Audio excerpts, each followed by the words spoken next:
and make the working conditions better. I believed in the mission and the culture which I thought existed at Walmart. I led more Walmart cheers than just about anybody that I know. Didn't even mind being the squiggly. I mean, if you would have cut me, I would have bled Walmart blue blood. I didn't know that we weren't going to make it the goal to correct the violations. And I didn't think that any retaliation would be brought against me for doing my job. Now I realize I was pretty naive, but it just didn't occur to me that Walmart would do anything except for the right thing once they were faced with the truth. I kept going into other factories and seeing the same things over and over again. And it became apparent to me that this was not an isolated issue.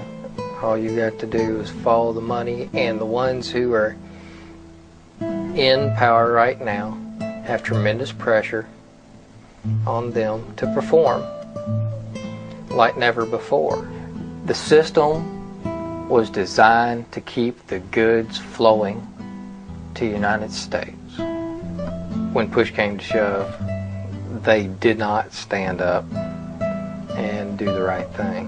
What really happened was we were getting fired for telling the truth about the factory certifications. And that was shocking.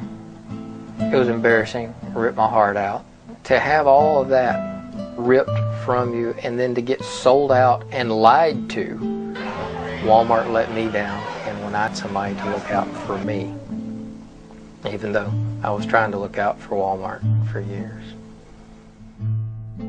We want to make sure that our suppliers comply with local country codes, with human rights standards, that people are not underage, that they're paid well. So it's time to show our pride, to let America shine. Made in the USA, it means something. Made in the USA means a job for somebody. But we've made it our policy to find more U.S. suppliers who can compete. Because American goods mean American jobs. At Walmart, we pledge to support America's sources whenever we can, so you can too. Bring it home to the USA. If we keep our prices low and raise our average wage substantially, we would in fact decrease our profitability disproportionately, and we would sacrifice a healthy chunk of what it is that our shareholders expect from us. It is written in the New Testament, the love of money is the root of all evil. This does not say that money itself is evil. The fact that I shared a room last night with Tom Shoei, our CFO, while we were in New York, saved $200. The fact that my dinner was $10 last night saved money.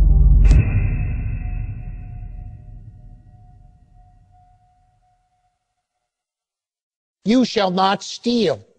Doesn't this teach us that keeping everything for ourselves is a form of stealing? Or are we commanded to help those less fortunate to find enough to eat? Today I want you to know, however, that 5 members of that family together are worth $102 billion. The widow and 4 children have in the last 20 years emerged on the list of the top 10 wealthiest people in the United States. They could easily take 10 billion of that and see to it that every employee of Walmart in the United States has health care, an adequate pension, and adequate wages. Well, Walmart, after the 9/11 attacks on the World Trade Center and Pentagon, they apparently decided that they needed to have a bunker. There's a facility for the Walton family in case of an apocalyptic attack, a residence that they can live in and reside in case they had to do that. There's a helipad behind the facility back there where they can come in by helicopter, and there's satellite uplink dishes back behind the facility. And most of it is underground, as you can see. You can't really see much from the gate, which is all fortified. Faith means nothing at all if it does not involve us in loving one another as neighbors, in compassion for the poor. When you hear these bells at Walmart, do you remember the people they're ringing for?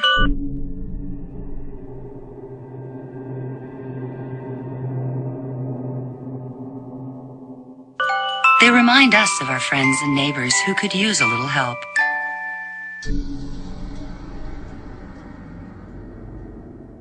That's why at Walmart, we give back.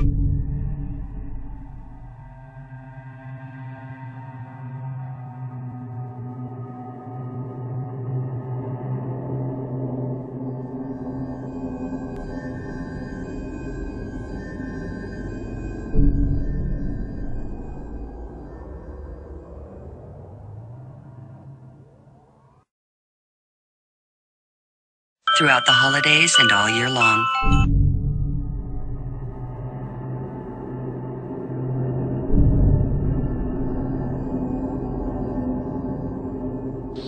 Of course, the most important beneficiary of this store is our customer. It's the customer who lives in that neighborhood.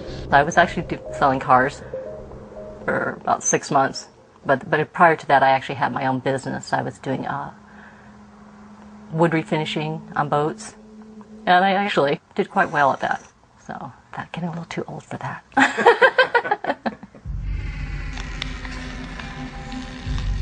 You know, if I was going to go through all that I went through, I wanted something to come out of it. You know, something good. There was a truck to one side that had a camper shell, and there was a van to one side. I thought, you know, I've always said, you know, you don't want to be in a spot where nobody can see you. But I thought 4 car spaces from the front door, and I thought they had security outside. I thought, okay, well, I should be fine. And when I got out, there was 2 of them. Unfortunately, he caught me. I got outside, but he caught me, and that's when I realized he had a gun, because he had a gun in the arm that was holding me. And that's when they told me, get back in the car, I'm going to blow your head off. The year before, when I worked at the phone company, we had a safety meeting, and it was around Christmas time, and they had the sheriff's department out there, and they were talking about if you're ever in a parking lot and this happens, what to do. Don't go with them.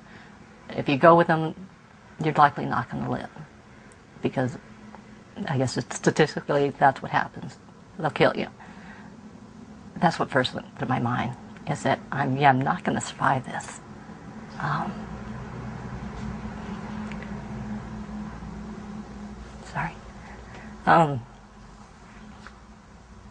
So that's why, the decision to jump out, because I thought, I want to either chance or I want to choose, and I didn't, because I thought they were going to rape me too. When he said he didn't want the car, I thought they were going to rape me.